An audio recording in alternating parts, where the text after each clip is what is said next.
Hey, what's up everyone? Welcome back to my channel, and you know, this lighting just isn't gonna do.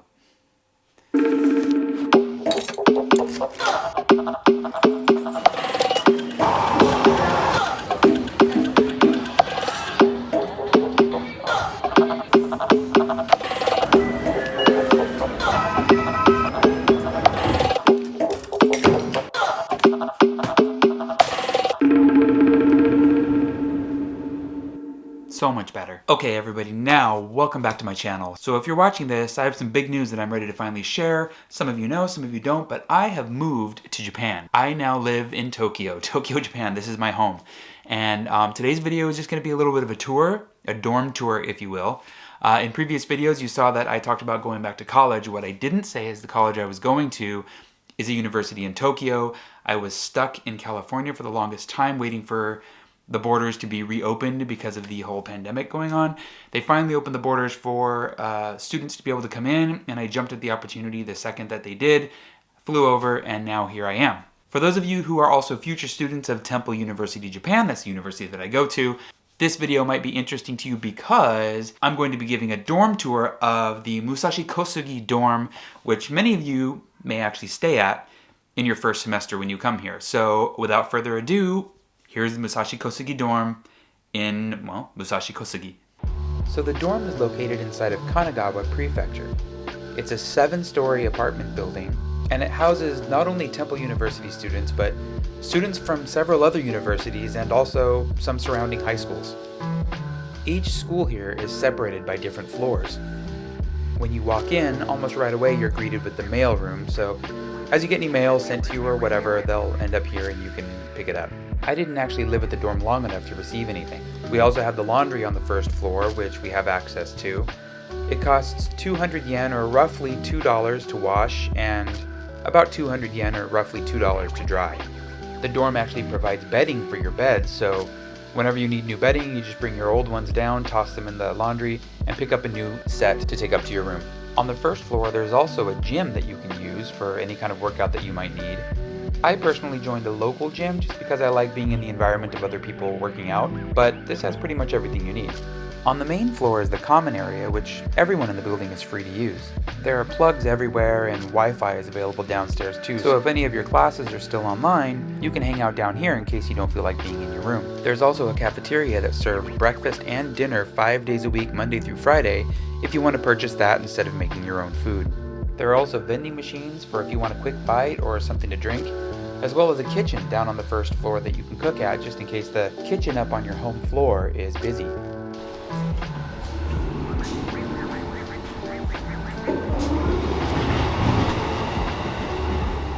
The outdoor area is also open to everyone. There's seating outside if the temperature permits, and on warm days you'll see students sitting outside and laying here on the grass just enjoying the weather. Now up to the dorm level where we actually live. There are 2 ways to get up there, the stairs or the elevator. Since our school is on the 2nd floor, I typically just use the stairs. And this is the floor for Temple students. As you can see, we have our own little common area and also a kitchen. The kitchen is fully stocked, so you can cook pretty much whatever you want, you just have to go get your own groceries. And now on to the room. To get in your room, you get this key card that they gave you when you checked in. It's also how you get in and out of the building throughout the day and night.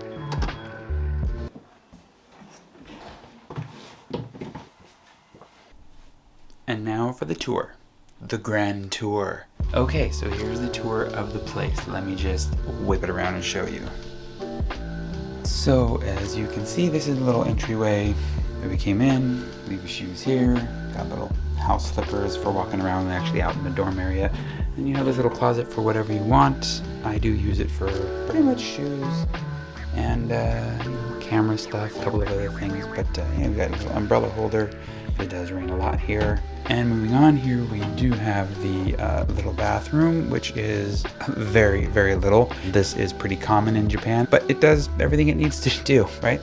You got your toilet, and you do have a plug here, so you can, plug things in. You got your shelf here, your typical medicine cabinet, which of course has everything that you need inside there. And fun little thing, that I didn't know when I first got here.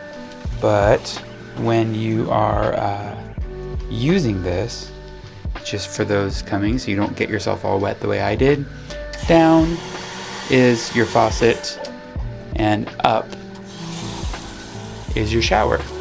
But it's all controlled by right here. Your hot and cold is here. You just turn that and that basically controls everything. The tub is super, super tiny, but I've taken a bath in it and it's nice. And yeah, you've got all the stuff you really need. You got a little towel thing, little rack up here that you can hang things. I also will hang shirts that I don't want to dry in the dryer up there so they dry a little bit more gentle, as most Japanese apartments and homes tend to have. You do have on the door the bidet, which is the washer thing for your, you know, your backside or whatever. But it's great. If you haven't used one, use it. It's pretty good. But it is small.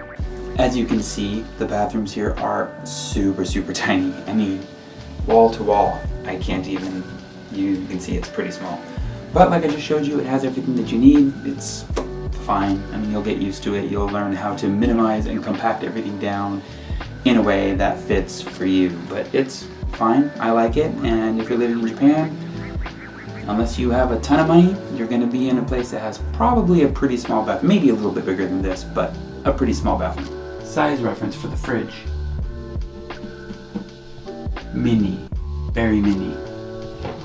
I mean, you can get a couple things in there. It's fine. A couple vegetables. You got your eggs and stuff. And you do have a little thing here at the door. Oh, I want some tea. I'm thirsty. And you have the tiniest, tiniest little freezer, so you can keep like a little ice cube tray or something in there. But yeah. And then above it, you do have some shelving that you can use for cleaning supplies. And then on to the room. This is it. This is the gigantic room. Now I am using a pretty wide angle lens, so even if this looks a little big, I can assure you it is not. It is a tiny, tiny room. But I moved my desk. It used to be over here. I liked it in front of the window so I could see the train. Oh, there's a train right now. So I could see the trains going by while I'm doing my homework. And yeah, when I'm just chilling, this is what I listen to. And I like that company, so I support them with their merchandise. Here, here, here, here. But yeah, that's it. You got a little shelf up here that you can fill with whatever you want. I just threw my hats up there because I'm only here short term. I arrived just over 2 weeks ago and I already have an apartment that I'm moving into in 1 week. So this is the bed, and the closet's decent. Again, you don't want to bring too much stuff, but it does have, you know, a nice space for you to put hangers and a shelf up on top and that there. I will say a word of advice. I bought one of these shelf thingies back home at IKEA, and the IKEA one is great. When I got here, I saw this at Daiso. If you don't know, Daiso is kind of like Japan's dollar store. Don't buy the one at Daiso. This one, the shelves are just like bending and falling apart, and yeah, so get the one at IKEA. At home, it's super, super strong, and it's like 4 sturdy shelves. So avoid Daiso, go to IKEA. I'm gonna get rid of this as soon as I can. But yeah, you got plenty of storage there, and your air conditioner and heating unit up there. It works really, really well. And then of course your bed. Now I brought my own pillow from home. I took it on the airplane. I was grateful they let me bring it because it's a big pillow, because they just provide you with this little guy, which I just can't get used to. It's basically a pillow that's full of these little like beans. It's a very hard pillow. I would think if you sleep on your back, if you're a back sleeper, it's great. I don't. I tend to sleep on my stomach or on my side. So yeah. As far as the bed itself, if you are coming from the US, you're used to having a top sheet and a fitted sheet. Here, they give you a sheet that goes under your futon. So your bed is actually just this little sort of foldable thing, right? And then they give you this sheet that you can wrap around. And then for a top sheet, you have this like duvet thing, blanket thing, and they give you this kind of sheet that wraps around it. It's fine. I guess it's still kind of a sheet. And here at the dorms, they actually provide you with free sheets, meaning you don't have to do the laundry. So whenever you're ready to change your sheets, you just take them downstairs and you pull a fresh pair and you bring it up here, and so you don't ever have to do your own laundry as far as sheets go. But yeah, that's that. And then the bed is kind of clever. You've got a space down here that fits for your luggage, so you can put that underneath. You do have a drawer under the. You do have a drawer underneath, so you can store. It's only one drawer though, but you do get a drawer underneath. And so this I don't ever use. I've never used it. Just because I think it seems like a hassle. I guess if there was like, if you had winter clothes and summer clothes, this would be an option. So here's the futon. You can pull that off, and then under, you do have this like storage area. So you can lift up and put, I mean, you can put your suitcase under there too. But let's say winter is coming to an end, you can maybe put all of your winter clothes into one of those like vacuum bag thingies and store all your winter stuff under there to make more room in your closet for your summer stuff. And then when the seasons change, maybe that's probably a good use for that space there. But I'm only here in this dorm for 2 weeks, 3 weeks total. And then I'm moving into an apartment, so I'm not dealing with all that. We're just kind of, in fact, my suitcase still has half my stuff in it because I'm going to be moving out very, very soon. So that's my dorm tour. That is what the Musashi Kosugi dorm in Kawasaki Prefecture. Maybe I'm saying that wrong. But anyway, we are in Kanagawa, we are in Kawasaki, but specifically we are in Musashi Kosugi.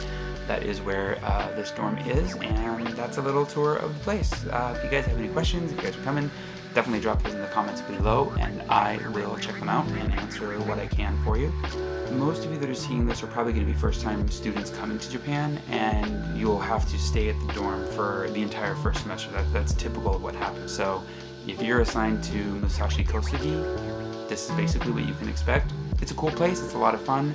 You didn't see a lot of people out there now, and I think it's because it's finals week. A lot of people are studying, and also a lot of us just got here. Like we all just got here within probably the last month, so people are out and about exploring and trying all the new foods and seeing what's all around and stuff. So, but when the evening comes, it gets pretty lively. You can go out into the common areas and hang out and just have a good time with people. And the nice thing about being in a dorm atmosphere versus your own apartment is you do get that sort of community. You get to like go out. If you want to socialize, you can go socialize, and if you kind of want to be by yourself, you can go into your room. It's a pretty great place. I like it here, but I'm excited for the next chapter, which is my own place, and that will come up in another video. Again, if you have any questions for me, drop them in the comment. Hit that like button, hit that subscribe button. It helps me out so that people can find this video, and also helps my channel grow a little bit more. So I will see you in the next one. Thanks a lot. Bye. If you want to see a fun video of me failing at making fluffy Japanese pancakes, click here. If you want to see a video that YouTube thinks you'll like, click over here.